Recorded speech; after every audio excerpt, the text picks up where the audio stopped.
It's been kind of like a journey of like, okay, what techniques genuinely help my ADHD when I am not medicated? So it's been very fun, I think, learning all the things. And something that has been the most effective for me out of all of the things that I do is really paying attention to my energy.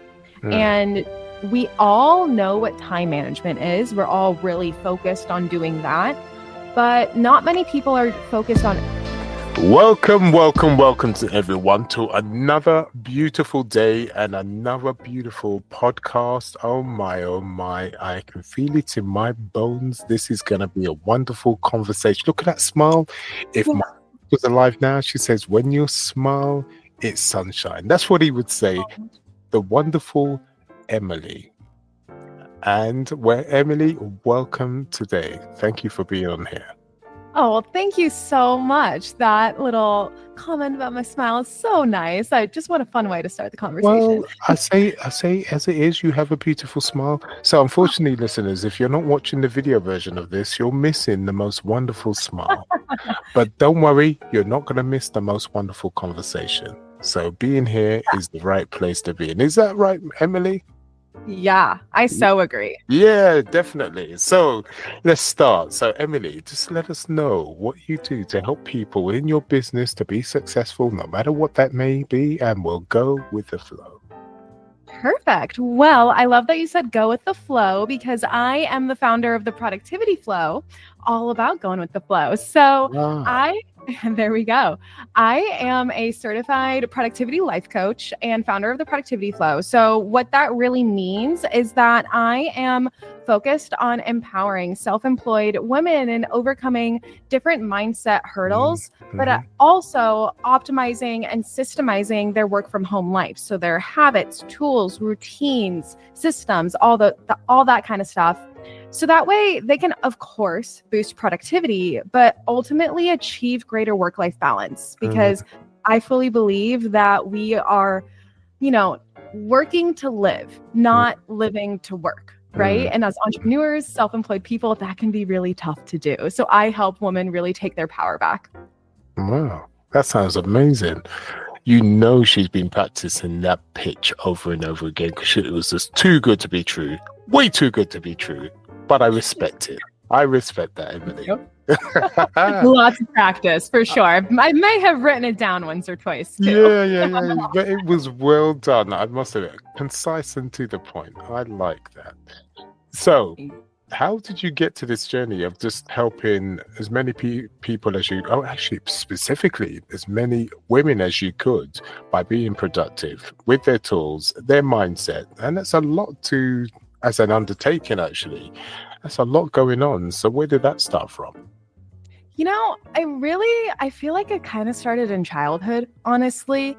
So growing up, I had no idea that I had ADHD. And I really struggled to stay organized, to stay focused. And luckily, my parents put me in therapy when I was around 10 years old. And so I had the privilege of going to my therapist and sharing these struggles with her and sharing the fact that I was really struggling in school and I could not, finish a test on time or things like that. And so my therapist kind of helped me realize that just because my brain works a little bit differently and I'm struggling doesn't mean that I can't be successful. It just means that I got to switch up how I'm doing things. And so I really started creating little workflows for myself for everything that I do, from like organizing my closet to taking class notes and studying to even like packing my lunches. Like everything had a system and a workflow. And it really became my ADHD medication before I even realized I needed ADHD medication. Thank you. And so fast forward to I am graduating college in 2020. So right at the start of lockdown and the pandemic. And unfortunately, given COVID, I lost both of my postgraduate jobs before I even started. And I had to figure out what to do. And so I firstly spent a couple months sulking. I will be the first to admit that. But then I was like, you know what? I am going to work for myself. I'm going to figure something out. So I got certified in social media work and just I started helping a handful of entrepreneurs that I knew who needed social media services. And through working with these entrepreneurs, I realized that nobody had systems, nobody had work-life balance, and nobody had clarity about their goals and how to get there. And so I naturally started kind of assisting and coaching my freelance clients on how to create those systems and how to actually improve their work-life balance. And I helped my freelance clients out so much that they encouraged me to start my own coaching business. And so I did that in 2022. I got certified and the rest is history. Wow. God, you really take action. You don't mess around, really, do you? I don't. Metal to the metal. I'm telling you, really go. Okay, so the ADHD, you put in processes like you said, and without even knowing you use ADHD, but you just knew that something had to change, and then you made the change. How did you know to put processes into place? More specifically, how did you know specifically what processes to put in there without being, unless the person that you was actually having the therapy with actually helped you with that process? Exactly. My therapist was a big reason why I began on this journey, because she would, often ask me like, okay, well, what's your routine in the morning? Or what's your routine like during class? Like, how do you do things? And I would explain it to her. And she would then be like, so what if we did this instead? Or what if we tried this instead? And what I think fell in love with at the time, although I don't think I realized it at the time, more in like hindsight, right, was how small these changes were that she was asking me to do. So it felt really doable and realistic. And I think that is the big reason why I was able to make so many changes and make them last, right? And so I really bring that mentality into my coaching. My motto is just move 1% forward. If you can move 1% every single day, you will reach 100% way faster than if you try the all or nothing, get frustrated, give up, and retract, right? And so I really kind of had that foundational mental health awareness, understanding, and help and stability from my therapist. I tell you what, that's probably the best thing that could have happened to you, actually. And also, it's good from your point of view because you took that on board. A lot of people would have gone to their therapist and said, nah. But you actually took that on board, which is good on you, without a doubt. So, hindsight. Let's look at the hindsight side of it. Yeah. When do you think the ADHD started? If it ever did, it could have been always with you all the time, but now you know the traits of your ADHD. Yeah. You look way back in the days, and when do you think it started and what started? I love this question because I have 3 little siblings who are around the age that I feel like I really started noticing a change. And when I was in middle school, I want to say 5th grade, maybe 4th grade, my middle school adopted iPads. And we would use iPads instead of textbooks, right? And so that tech and the immediate gratification and just constantly being distracted, right? Really, I think did not help the lack of focus I already had going on. I kind of think that exacerbated it a little bit. And the fact that I had to be reliant on technology at such a young age, because it was like really the tech boom, like it was the new thing. Every school was really adopting it. Like no one really knew what the effects on the brain were, especially to developing brains as a young child. And so I think that really played a role with it. And then looking back, basically my whole family has ADHD too. So really? I bet there's like some genetic something going on there. I don't know too much about the science there, but just knowing that my older brother, my dad, all my siblings, like all of us pretty much struggle with it. So although I don't love using the term struggle with it, we have it, right? So, I think it's a little mix, right? The nature versus nurture argument. I hear you. I mean, look, I see it as something positive, to be honest, because it makes you hyper focused in a certain way, and it pushes you more so than other people.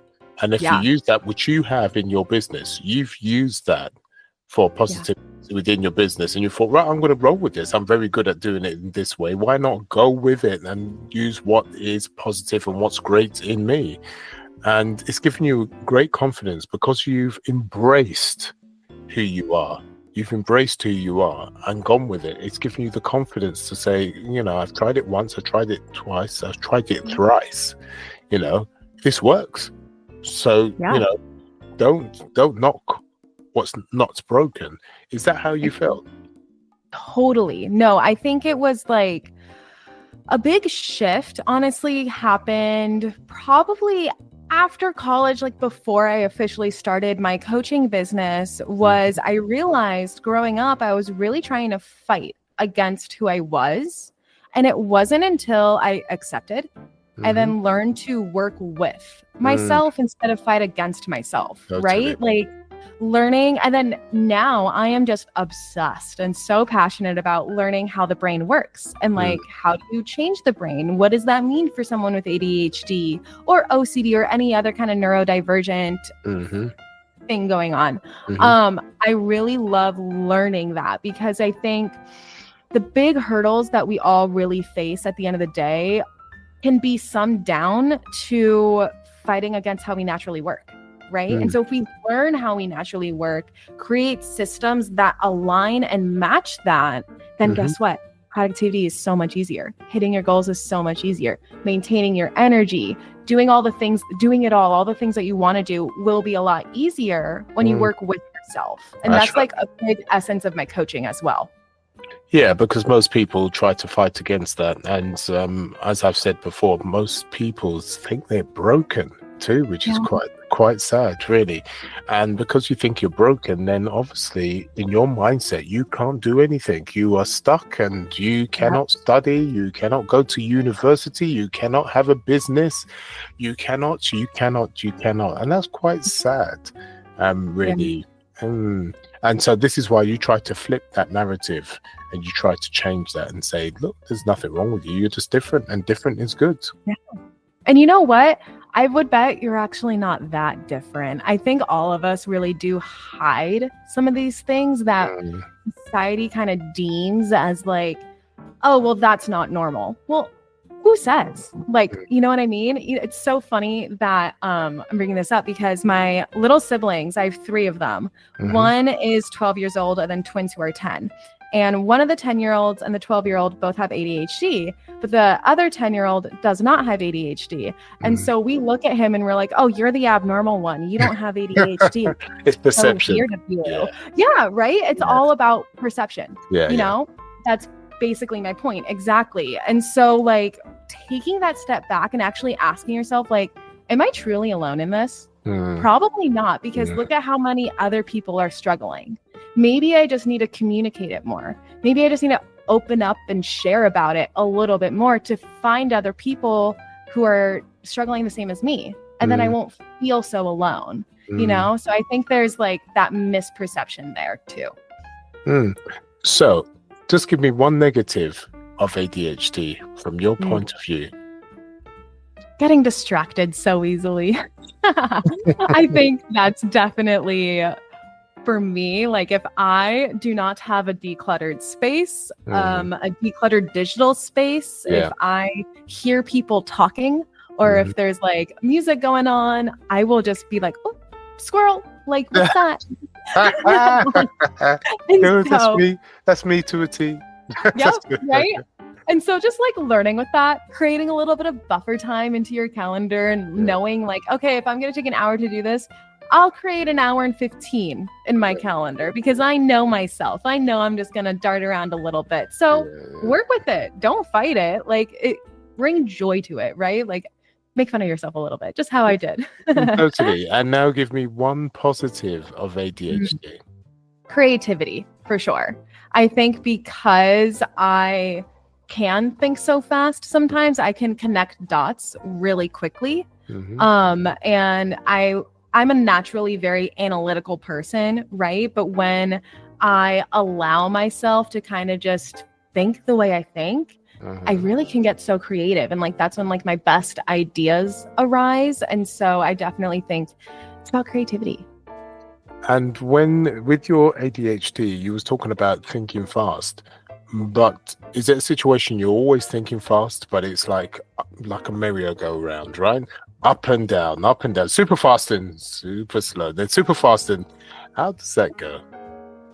Oh, man. I think the biggest struggle with that is when I am trying to do some deep work and I'm really trying to focus on one thing and just hone in there, get into the flow, find my rhythm. And whenever I can't find my rhythm or get into the flow with things, that's when I'm realizing my mind is going way too fast. Like, I really need to slow down in order to actually focus and actually execute the things that I want to do. So I think that's like one really big struggle. And then I also notice at the end of my workday, let's say it's 4 o'clock, 5 o'clock. Oh, I start to slow down so much to the point where I'm like, am I thinking? I don't know. There's kind of like nothing going on here. But then all of a sudden it just speeds back up again. And I get like another kind of energy boost. And I'm like, oh, let's do it again. Like, let's work. Let's do it. And then it's like, well, then I don't want to ruin my work-life balance, right? Because if I do get this energy boost and I feel like this need to work, but I know that I wanted to end work at 5 o'clock and actually go enjoy my evening, that can be a little bit of a hurdle right there. So it's about sitting down, having that intentionality, right? That's just an example, top of my head example. And also, what tools do you use to help you manage that speed? Do you use music at all, or do you use anything else? How do you manage that? I shouldn't say imbalance. It's not an imbalance. Those changes. How do you manage those changes? Great question. So I really love listening to binaural beats. If you haven't heard of binaural beats before, it's this kind of music that scientifically helps your brain get into the flow and focus a bit faster. Or there's other types of binaural beats, like themes, right? So like I always listen to like power music, focus music in that sense. But there's also mindfulness, right? Like if you really want to slow down and just kind of like end your workday, for instance, and calm down a little bit, binaural beats can also help you in that sense. So I really will always play binaural beats on my phone. And then I use my cube timers right here. These bad boys are lifesavers because I will flip it over and let's say 30 minutes, for instance, and then I have a countdown right there. And so this countdown helps me stay on track. Like if I notice I'm getting distracted, I'll look at my timer and be like, oh my gosh, I only have 10 minutes left. I really want to finish this task before this timer is up so I can stay on my time blocked schedule. So I better like hone back in, like I can do this for 10 minutes. So it's been like a little mishmash. So Emily, just describe about your timer, because remember there's some people that can't see this podcast and they're just listening. So just explain what this timer does, what it looks like, etc.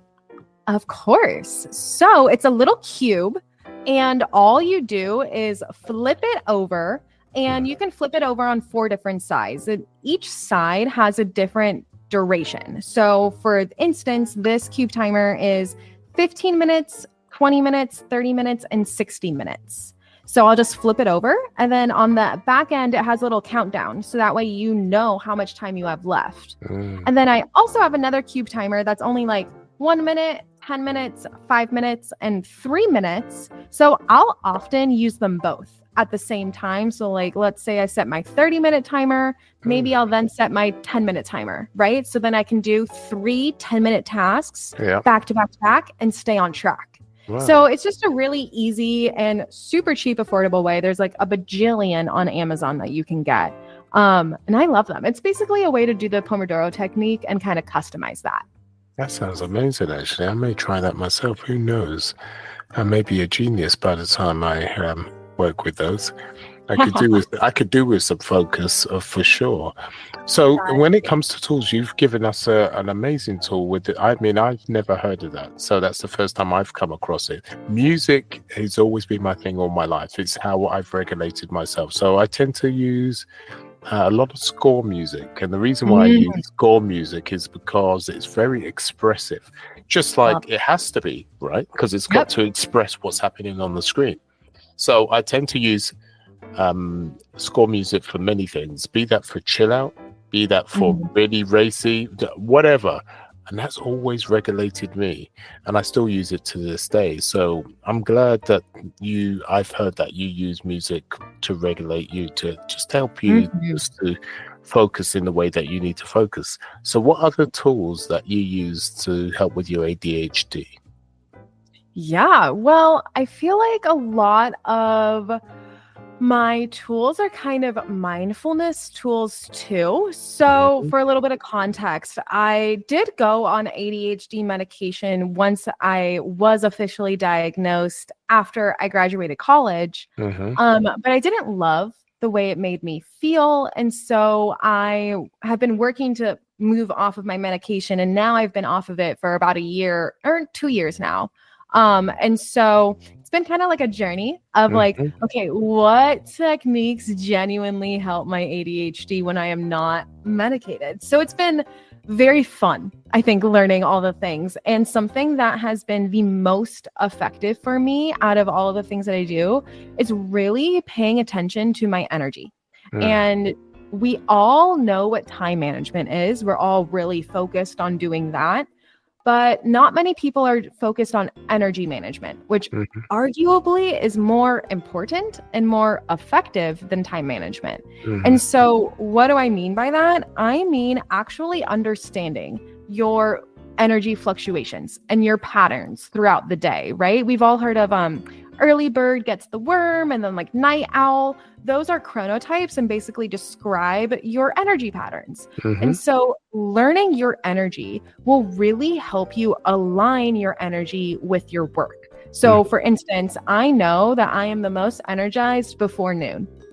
Before noon, I want to get my hardest task done, because that's when I have the most brain power, right? And so knowing that about myself allows me to then schedule myself accordingly, right? Instead of, this is about working with yourself, not fighting against yourself, right? And so that little change has been so incredibly impactful, because I feel like once I can align my energy with my tasks, my focus comes a lot more naturally, because I don't have to force it as much. Like, let's say when I'm really tired and I'm trying to do a really deep task, I'm really forcing myself there. So if I can eliminate that need to force myself, working will feel that much seamless, more fluid, more easier to get into the flow with. So that energy management piece is something, whether you're ADHD or not, but particularly if you are ADHD, is really valuable in understanding yourself. Wow, that is a good piece that you've just said there. Now, how does it affect your relationships? So, for instance, with your peers, does it affect it in a negative way, a positive way, or both? That is a great question. I feel like I'm just thinking about most of my friends, and I feel like most of us are ADHD. So I feel like it's a very positive kind of community aspect almost, where we'll be talking about something and then I'll totally go on a tangent about something super, super random that has nothing to do with our conversation. And then we'll just laugh at each other like, oh, ADHD won there. Like, okay. So I feel like it's very like, oh, you get me, I get you, right? No judgment, no getting annoyed with each other, because we get it, we get each other. So I think that has been a very positive thing all around. Now, if I look at relationships like with my boyfriend, for instance, who also has ADHD, then he also actually has dyslexia too. So super neurodivergent. And sometimes I definitely notice it with us. And I think it's just like every other relationship, right? But forgetfulness sometimes, like if he's going too fast, he said he'll do something, leaves his mind immediately. It doesn't get done. Little things like that are all things that I also do. So I think it's a good check for me, right? If I get frustrated with him, I've been really working on like taking a step back and being like, okay, am I frustrated with him because I also do this and I'm frustrated with myself that I do this? Or am I actually frustrated with him over something that was like not related to me, out of our control, etc. So that has been like a very good kind of realization I had and step back I took. And I think originally in the beginning few years of our relationship, it was more of a hurdle. But now that we've both really been working on it together, it's just become just another thing. I don't know if it's necessarily a positive thing or a negative thing, but just something that's there. And do you add some rules within the relationship, knowing that you both collide at certain points, and you thought, you know what, we need to just, because it's not good. Oh, yes. I think the biggest rule that we both implemented for each other and like for ourselves is writing things down. Okay. We can move so fast sometimes that we'll talk about something and then it immediately in one ear and out the other, right? And so if we don't take that time to write it down and even add it to our calendar if we're able to, then it won't get done. So if we're having a conversation about something, like for instance, we need to renew our passports, right? We've been needing to renew our passports for about a month or 2 months now. We keep talking about it and we haven't done it because it hasn't been written down. And so that is just like one little thing that can really change the game. And a tool that we actually use is Google Tasks. And that's how we write everything down. So Google Tasks is automatically in your Gmail account if you have one. It's free. And we also have the app and we put it as a widget on our iPhones. So that way it's like super easy to access. And the best part is, like, if we create a task, we can add each other, we can add it to our calendars. And so it's just collaborative, free, easy to use, and super impactful. So Google Tasks has turned into like a great relationship tool. Such a productivity coach, right? Totally. And what do you think of AI? How does that come into things? Does that help with ADHD? And if so, why? So, great question. I think with ADHD, we so often want to do everything all at once. Like, let's say we get a big project, we just want to do it all and get it all done. And so something that I really use ChatGPT for is, number one, breaking projects down, right? So like, let's say I get something from a freelance client. I can upload it to ChatGPT and say, okay, now create action steps for me. Lay it out for me.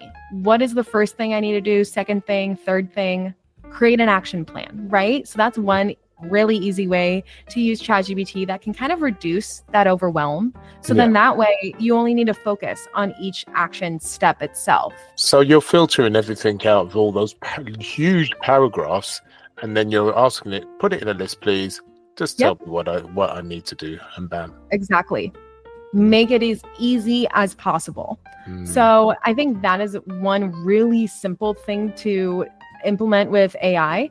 Another one is kind of like using AI as your first step, your first draft for everything. I think with ADHD, we can get so distracted, we can get really overwhelmed, and we want to focus on all these things. So sometimes when we have an idea, we don't know how to fully execute it. And using AI as like your first draft, your first step is a really helpful way to give you some direction. So that way you're not just sitting here in analysis paralysis or sitting here in overwhelm. You can actually start acting, right? So I really like using ChatGPT kind of as like my second brain. Like, what are the things that I need to do that I don't want to actually do the tedious work, like breaking a big project down into action steps. Yeah, I find that the AI is coming to us. I tell you what, us that are neurodivergent, AI is perfect. And the reason being, AI can't take over the leadership role from the point of view where we have the gift to see patterns and things that need to be done, but it can take away the things that we find very difficult. So it could be the assistant for the things that we cannot do, but it can't overtake the things that we are gifted at doing. Yes. We've come into our own with that respected situation. Does that make sense? No, that makes perfect sense. I think that's a great way to put it. I know that there's like this kind of fear that AI will be taking over and doing everything for us. And I really don't view AI as that. I view AI as like our helper, right? Like our assistant. That's right. I love how you put that, because I think that's the lens that you need to approach AI with. And when you do approach AI in that lens, like, what can it do for me that I don't want to do or that I'm not good at doing? Then you have a virtual assistant right there, you know, and that's a pretty powerful tool to keep in your back pocket. I'm telling you, I use it all the time, trust me. Yeah. In everything I do, and for the clients. You know, it's you go with the flow, and I don't fear it. It's literally, it's there. Just as I said, you know, when you're weak in certain things, give it to somebody else, get someone else to support you, or AI to do it. And what you're strong on, you go with the flow. You increase your strengths in that. That just makes sense to me. And now we have a tool where we don't have to rely on anybody, but we can actually master this tool to help be the equivalent of a virtual assistant within our company or our lives. And that's what it's there for. Absolutely. Embrace it. It's something everyone's going to use. And if you don't embrace it, someone will, and you'll be losing out. Yeah, unfortunately, it is one of those things where, like, if you do have a little fear or uncertainty around it, then you just got to dive into it. You gotta learn it, right? And really, I think the cool part, especially like if we're looking at ChatGPT, for instance, you can train it to turn it into whatever you want, right? So like, give it prompts, give it personas, make it into the assistant that you want it to be, and make it, here's a theme, make it work for you instead of against you. Exactly. Why not? There's no two ways about that. So when it comes to your business, you've been helping people now for some time. How do you think it's going to impact your life? Because you've got a game plan, right? To the next stage you want to go. So what is the next game plan for your business? How are you going to raise your aspects for what you want to do with the business? What's your next stage? I love this question. So I've been really diving into and exploring the world of public speaking. I would love to, be speakers at more conferences, communities, workshops, really wherever self-employed women are, which is a lot of places. And just like diving into, and I think the reason I want to do public speaking, the money is great, of course, but really more for my mission, right? Because my mission is to empower as many self-employed women as I can in leaving the hustle culture behind. And if I could speak at events and speak to more than one person at a time, that really empowers my mission, right? And it will potentially lead into coaching clients, lead into more opportunities, and just, scale and grow from there. But I'm really excited about doing that and starting that piece. I have spoken at a couple of conferences so far, so hopefully we'll just keep growing. Wow. So how did that go? And where did the confidence come with public speaking? Because a lot of people don't have the confidence. Where did that come from? I have no idea, honestly. I think, I probably do know. If I'm taking a good reflection back, my dad is a professor, so I feel like he's constantly public speaking. And then my mom is a historic tour guide. So she does a lot of public speaking for different parties. So Emily, you've been cheating. You've had cheating parents that give you I suffer with public speaking. No, actually, I'm not too bad. But the thing is, to have this strength to go before everybody, oh God, nobody needs is what I get. So I'm glad you've had the parents to watch and think, oh, that's not so bad. I can do that, mom and dad.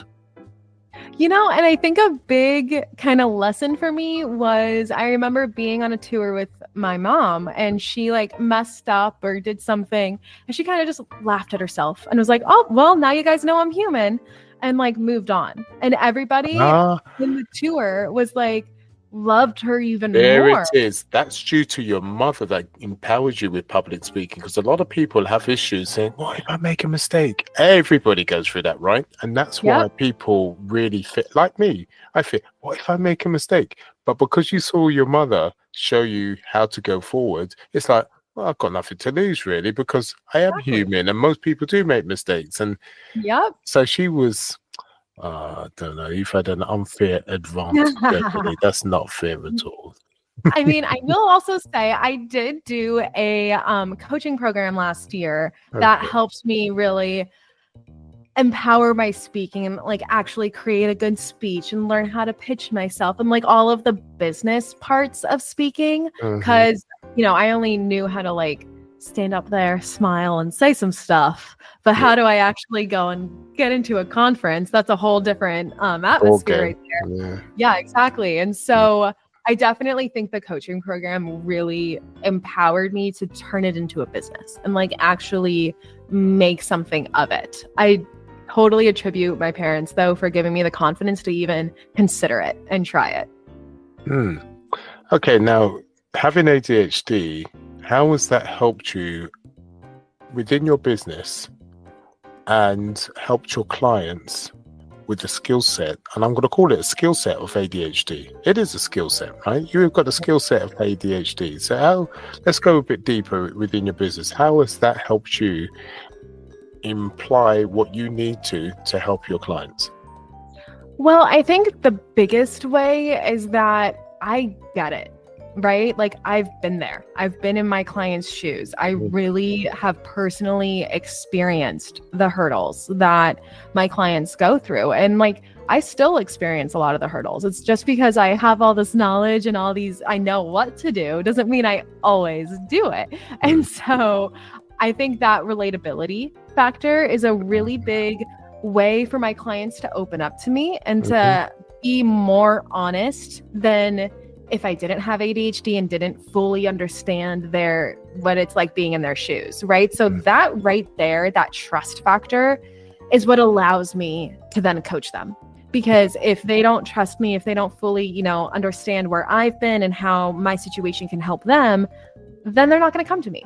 And so I think that just initial kind of shoe-in is a really big impact on my business. Now, if we're talking like day to day, like in coaching calls and everything, I think them seeing how I handle my own ADHD, not all of my clients have ADHD, but a good, I would say over 50% have them, probably like 75%.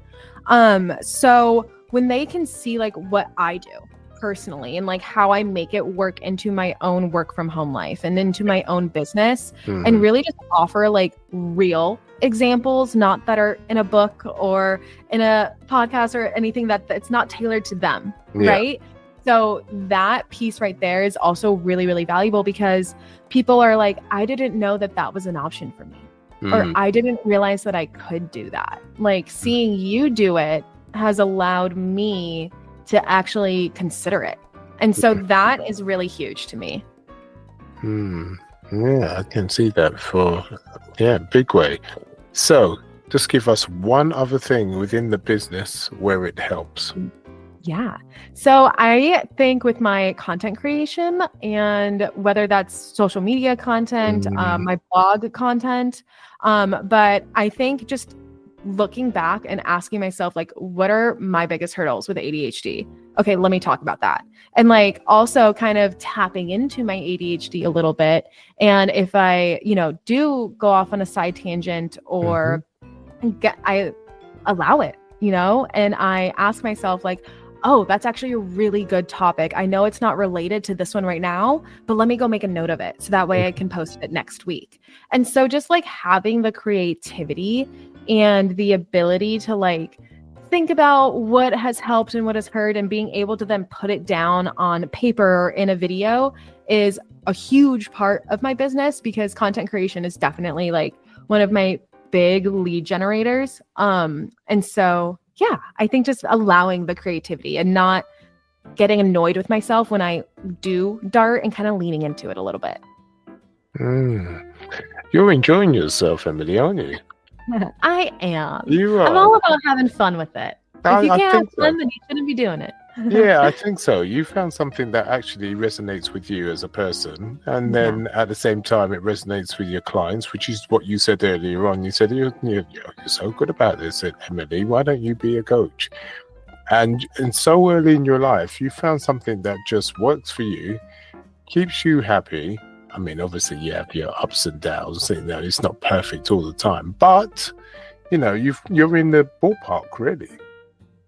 No, and it's honestly, it's something I'm very proud of, because in 2020, when COVID hit and when I lost my jobs that I had lined up, and I essentially lost my whole post-grad life that I planned, I didn't know how the heck I was going to do anything. I was like, I don't have a savings. I lost my jobs. I can't afford rent. I have to move in with family just to save money and figure it out. Like, how am I going to get unstuck? How am I going to build a life that I want? And so the fact that, you know, now 4 years, almost 5 years later, I am here and I've been doing the things that I want and slowly changing my day-to-day life and the business that I do every day.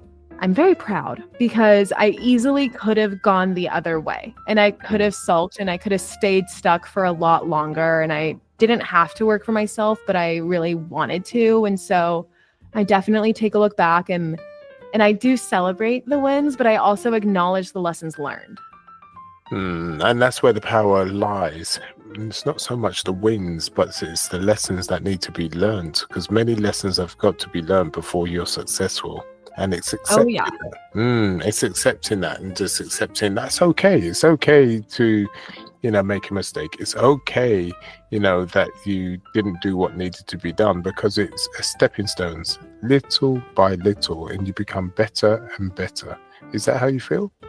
That's exactly how I feel. That's exactly why my motto is just move 1% forward, because I want sustainable change. I want change that lasts. And that really can only happen when you do some reflection and you're honest with yourself and you accept like some hurdles and some mistakes, but then you figure out what can change. What can I do? What are the action steps? And like that piece right there, the reflection and then the action, is where most people get stuck, right? Because they don't actually take the time to really think back, to really look at the journey and see like, you know, I could have done something different here, or I could have maybe reacted better there, or like just doing that kind of process is really just the essence, I think, of personal growth, boosting productivity, creating work-life balance, and creating sustainability. Totally. Now, within your business, who do you help? Do you help people from a one-to-one point of view? Do you help groups, corporates? Now, I know you're doing speaking and you're starting that off. So what exactly, and who and how many people do you help at any one time? So what's the structure so people know? Such a good question. So I currently do mostly one-on-one coaching. I do not have a group program yet. I will one day. That's in the works. But it's mostly one-on-one coaching. And I currently have 5 clients right now, but I've also I've had more at one time. I've had less at one time. I still am also keeping my freelancing business afloat just for some stability, just in case. But my goal is to move completely away from my freelancing and fully into one-on-one coaching, public speaking, and then eventually group coaching. That sounds wonderful. How do people get hold of you if they need to get hold of you? Yeah, so there is a little email form on my website at theproductivityflow.com. You can also shoot me a DM on Instagram at theproductivityflow. And listeners, as you can see, she's done a wonderful journey. She's actually worked out herself how to be productive. She's shown that within her life, and you can see how she's got so much energy. My God, I don't know where she gets it from. She got energy for herself, her clients, her boyfriend, and everyone else. And she's so high-powered. Yet, she has her down days and her up days, and that's how she knows what you're going through and how she can help you in multiple ways. Emily, thank you. Really do appreciate you. Thank you so much. This was such a lovely conversation. And we enjoyed you for sure. There's, as always, people, there will be the information down below. Just click away, copy and paste, get in touch with her. And you only got time to lose. That's all you got to lose. You don't know until you have that conversation. If she resonates, do contact her. And with that said, Emily, thank you very much. Thank you. And everybody else, make sure you like, subscribe, and sayonara.